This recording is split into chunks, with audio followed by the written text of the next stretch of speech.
ये कहानी है एक ऐसी लड़की की जो शादीशुदा होने के बावजूद एक गैर मर्द के साथ अपना रिलेशन बनाती है। आगे वो दोनों क्या करते हैं ये हम आज की इस वीडियो में देखने वाले हैं। हेलो दोस्तों, आज मैं एक्सप्लेन करने वाला हूँ 2006 में आई मूवी जिसका नाम है लिटिल चिल्ड्रन। मूवी स्टार्ट होती है और हम एक सारा नाम की औरत को देखते हैं। सारा की एक बेटी है, उसका नाम है लूसी और हस्बैंड का नाम है रिचर्ड। शादी से पहले सारा बहुत कुछ करना चाहती थी, पर जब से उसकी शादी हुई है तब से वो अपने घर को संभालने में ही बिजी है। उसका सारा टाइम अपनी बेटी की देखभाल करने में ही निकल जाता है। सारा के साथ रिचर्ड का रिलेशन भी कुछ ठीक नहीं है। रिचर्ड को गंदी फिल्में देखने की आदत है। वो हमेशा इंटरनेट पे ही लगा रहता है और सारा को टाइम नहीं देता। एक दिन सारा उसे पोर्न देख के मास्टरबेट करते हुए देख लेती है। तब से उन दोनों में ज्यादा बातचीत नहीं होती और दोनों अलग अलग सोते हैं। सारा अक्सर अपनी बेटी को लेकर पार्क में घूमने जाया करती है। ऐसा ही एक दिन सारा अपनी बेटी को लेकर पार्क में जाती है। वहाँ पर 3 औरतें बैठी होती है जो हमेशा किसी दूसरों के बारे में इधर उधर की बातें किया करती है, पर सारा इन सब से अलग होती है। वो हमेशा इन लोगों से दूरी बना के ही रखती है। एक दिन एक ब्रेड नाम का आदमी अपने बेटे को लेकर उस पार्क में आता है। उसके बेटे का नाम एरन होता है। वैसे तो ब्रेड रोज उस पार्क में आता है, पर सारा उसे पहली बार देखती है। वो तीनों औरतें हमेशा ब्रेड को देखती रहती है। तीनों ही उस पर फिदा है, पर किसी की भी हिम्मत नहीं होती कि जाके उससे बात करे। सारा उनसे पूछती है कि उसमें ऐसा स्पेशल क्या है। तब वो औरतें सारा को एक चैलेंज देती है कि अगर तुमने उसका फ़ोन नंबर ले लिया तो हम तुम्हें $5 देंगे। सारा भी इस चैलेंज को एक्सेप्ट कर लेती है। अब वो लूसी को लेकर ब्रेड के पास जाती है और बातों बातों में वो उसका नाम पूछती है। वो कहता है कि मेरा नाम ब्रेड है और मेरी पत्नी एडवर्टाइज में काम करती है। सारा भी अपना इंट्रो देती है और अपने पति और अपनी बेटी के बारे में उसे बताती है। इसके बाद शर्त के मुताबिक वो उससे उसका नंबर मांगती है। साथ ही वो उसे बताती है कि अगर तुम मुझे अपना फ़ोन नंबर देते हो तो मुझे $5 मिलेंगे। ब्रेड मजाक में कहता है कि ठीक है, पर इसका आधा हिस्सा तुम्हें मुझे देना पड़ेगा। इसके बाद अपना नंबर देने के लिए वो सारा से पेन मांगता है, पर उस वक्त सारा के पास पेन नहीं था। सारा कहती है कि तुम मुझे इनके सामने एक हग करो, इतने में ही काम हो जाएगा। ब्रेड उसे हग करता है, पर वो अपने आप को रोक नहीं पाता, इसीलिए वो सारा को एक किस भी कर लेता है। ये देखकर वो औरतें गुस्सा होकर वहाँ से चली जाती है। अगले दिन ब्रेड एरन को लेकर पार्क में आता है, पर वहाँ कोई नहीं होता। अब हर रोज ब्रेड उस पार्क में आता है ताकि वो सारा को देख सके। वो उस किस को आज तक भुला नहीं पाया। वो सारा को बहुत ही मिस करने लगता है। इधर सारा भी ब्रेड को भूल नहीं पाती।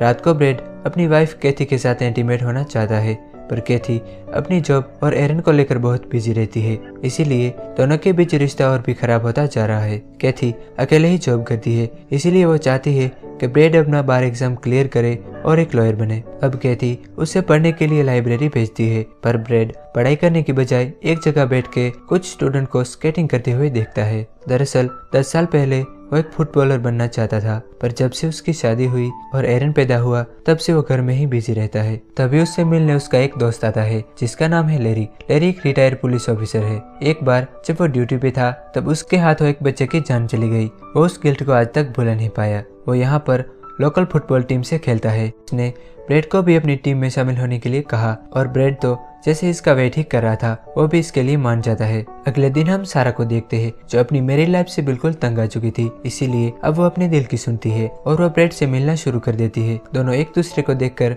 बहुत ही खुश थे और काफी अच्छे दोस्त भी बन जाते हैं। यहाँ पर लूसी और एरन में भी अच्छी दोस्ती हो जाती है। ब्रेड और सारा एक दूसरे को पसंद करने लगे थे, पर क्योंकि दोनों शादीशुदा थे इसीलिए अपने बीच के रिलेशन को दोस्ती तक ही सीमित रखते हैं। एक दिन तेज बारिश के चलते सारा और ब्रेड को अपने बच्चों को लेकर सारा के घर आना पड़ा। यहाँ पर दोनों बच्चों को एक ही घर में सुला देते हैं और सारा जब कपड़े सुखाने चली जाती है तब ब्रेड को उसकी एक किताब में अपनी तस्वीर मिलती है। ये देखकर ब्रेड समझ जाता है कि सारा भी उसे पसंद करती है। वो सारा के पास जाता है और उसे किस करता है। दोनों एक दूसरे को रोक नहीं पाते और इंटीमेट होते हैं। अब से दोनों के बीच अफेयर शुरू हो जाता है। दोनों को लगता है कि अब इनकी लाइफ में कोई कमी नहीं है। अब तो ये दोनों रोज मिलते हैं और इंटीमेट होते हैं। एक दिन कैथी को ब्रेड पे शक होता है क्योंकि एरन ने लूसी और उसकी माँ के बारे में अपनी माँ से बात करी। कैथी ब्रेड से कहती है कि क्यों ना तुम सारा और उसके पति को डिनर पे इनवाइट करो। ब्रेड मना नहीं कर पाया क्योंकि अगर वो मना करता तो कैथी का शक कंफर्म हो जाता, इसीलिए फाइनली वो सारा और उसके पति को अपने घर डिनर के लिए बुलाता है। डिनर करते वक्त सारा और ब्रेड की बातचीत से कैथी को उन पे शक होने लगता है। उसके बाद वो अपनी मॉम को कॉल करके अपने घर बुला लेती है।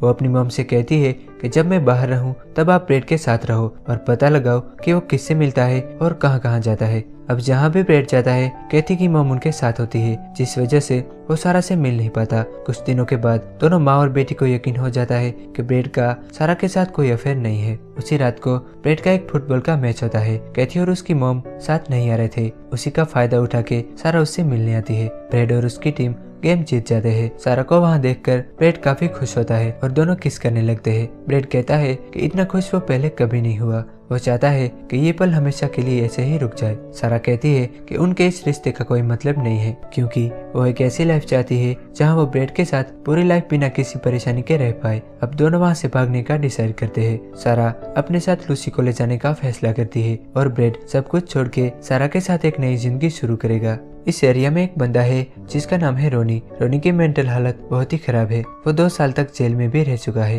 अक्सर वो बच्चियां और औरतों को घूरता रहता है। सारे पेरेंट्स को रोनी से डर लगता है कि कहीं वो उनकी बच्चियों के साथ कुछ गलत कर न दे। एक दिन रोनी पूल में स्विमिंग करने आता है और बच्चियों के बीच तैरने लगता है। बहुत जल्द सब उसे पहचान लेते हैं और थोड़ी देर बाद पुलिस भी वहाँ आ जाती है और उसे वहाँ से भगा दिया जाता है। रोनी की मॉम चाहती है कि उनके मरने से पहले रोनी की ये प्रॉब्लम खत्म हो जाए, उसकी जिंदगी में कोई औरत आ जाए ताकि वो उसके साथ एक खुशहाल जिंदगी बिता सके। पर ये इतना आसान नहीं था। रोनी की हालत दिन ब दिन और भी खराब होती जा रही थी। इसीलिए उसकी माँ टाउन से बाहर एक लड़की के साथ उसकी मीटिंग फिक्स करती है। अपनी माँ को खुश करने के लिए रोनी उस लड़की से मिलने के लिए मान जाता है। फाइनली वो उस औरत से मिलता है। वो औरत रोनी को लेकर बहुत ही सीरियस थी। दरअसल उस औरत की भी लाइफ कुछ खास अच्छी नहीं थी, इसीलिए वो चाहती थी कि वो रोनी के साथ एक नई जिंदगी शुरू करे। डेट के बाद जब वो औरत रोनी को घर पे छोड़ने जाती है, तब रोनी अपनी बीमारी को रोक नहीं पाता और वो उसके सामने ही मास्टरबेट करने लगता है, जिसे देखकर वो औरत बहुत ही नाराज हो जाती है और वो रोनी को गाड़ी से नीचे उतार के वहाँ से चली जाती है। और इस तरह से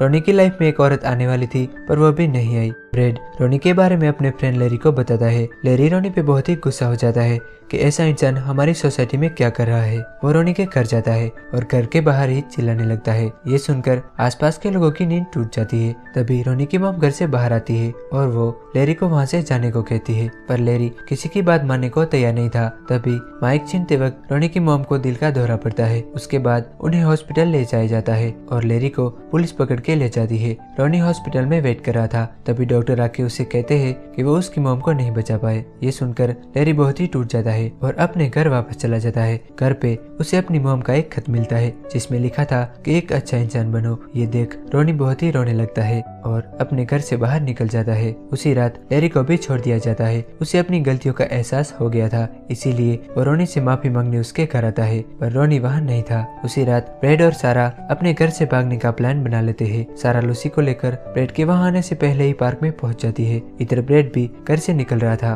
वो आखिरी बार अपने बेटे से मिलता है और उसे कहता है कि वो उससे बहुत प्यार करता है। वो कैथी के लिए खत भी लिखता है, पर वो चाहता था कि उसके भागने के बाद वो उस खत को पोस्ट करे। उसके बाद वो घर से निकल जाता है और पार्क की तरफ जाने लगता है, पर रास्ते में वो प्लेग्राउंड आता है जहाँ वो फुटबॉल खेला करता था। वो कुछ स्टूडेंट को फुटबॉल खेलते हुए देख लेता है और वहीं पे कुछ समय रुक जाता है। वो ये भूल जाता है कि सारा उसका इंतजार कर रही है। इधर सारा बहुत देर से ब्रेड का वेट कर रही थी। तभी वहाँ रोनी आ जाता है। वो रोते हुए सारा के पास ही वाले झूले में बैठ जाता है। सारा को नहीं पता कि रोनी के साथ क्या हुआ। वो उससे बातचीत कर ही रही थी, पर तभी अचानक लूसी कहीं गायब हो जाती है। सारा भागते हुए उसे ढूंढने लगती है। काफी समय बाद उसे लूसी मिल जाती है। सारा अब बहुत रोने लगती है। उसे ये एहसास होता है कि वो अपने परिवार के साथ क्या करने जा रही थी। इससे वो लूसी को क्या जिंदगी दे पाएगी। वो ब्रेड के साथ ऐसी लाइफ शुरू करने जा रही थी जो किस्मत में ही नहीं है। वो लूसी से माफी मांगती है और उसे लेकर वापस घर आ जाती है। इधर ब्रेड को स्केटिंग करते वक्त काफी चोट लग जाती है। जब उसे होश आता है तब वो अपनी वाइफ को बुलाने के लिए कहता है। उसे भी ये रियलाइज होता है कि वो अपने परिवार को नहीं छोड़ेगा। इधर सारा भी अब घर आ गई है। उसने डिसाइड कर लिया है कि उसका रिचर्ड के साथ कैसा भी रिश्ता हो वो उसे निभाएगी। यहाँ पर लेरी रोनी से माफी मांगता है और उसे कहता है कि उसकी मॉम की मौत का जिम्मेदार वो खुद को मानता है और आज के बाद वो उसे कभी परेशान नहीं करेगा। तभी उसे पता चलता है कि रोनी ने अपना प्राइवेट पार्ट काट लिया है। वो उसे उठा के हॉस्पिटल ले जाता है। उसी वक्त वहाँ ब्रेड को भी हॉस्पिटल ले जाया जाता है और इसी के साथ ये मूवी यहीं पे एंड हो जाती है।